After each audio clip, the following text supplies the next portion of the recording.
Tabbata da cewa 'yan Burkina Faso za su juya Ibrahim Traore baya ba sai yanzu. Shi kuna da labarin abin da ke faruwa a Burkina Faso ko in ce ya ma faru a Burkina Faso? Wanda ba sani ba, asali dai shi da Ibrahim Traore fa sun hau kan mulkin kasar Burkina Faso ko in ce sun yi juyin mulkin su ne a shekarar 2022. Amma bacin da aka yi juyin mulki fa shirin da aka yi masa fa shine shi fa ba mutum ne mai son mulki ba amma ma farkon ma magana. Ya yi juyin mulki ne ko ya hau mulki ne da nufin ya saita kasar Burkina Faso. To hawansa kan mulki fa a lokacin ma fa shaida 'yan kasar da cewa shi ba ya zo fa ya yi mulkin kasa bane ko ya zo na dindindin fa.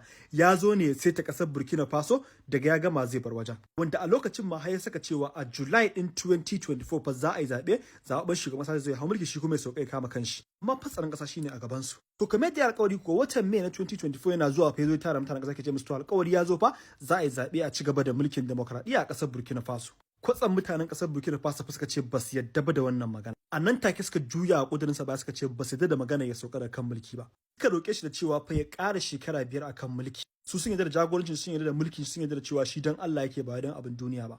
Daga cire wannan na nufin fa Ibrahim Traore ba zai sauka da kan mulki ba fa har sai shekarar 2029. Tuna daga 2025 an ƙara shekara 5 ya koma 2029 kenan. Rahoton ya zo daga Reuters ne. Amma duk da fa abu ne duk da ya kusa abu ne na siyasa ba za ka ce kowa yana da masoya har abada ba fa. Akwai wasu 'yan Burkina Faso da suke ganin da cewa fa su ba su san Ibrahim Traore akan mulki. Ba sa adadin wanda suke cewa ba su san ba. Amma akwai wanda kuma a Burkina Faso suke cewa fa shekara 5 ta yi kaɗan. A ƙara masa shekara 10.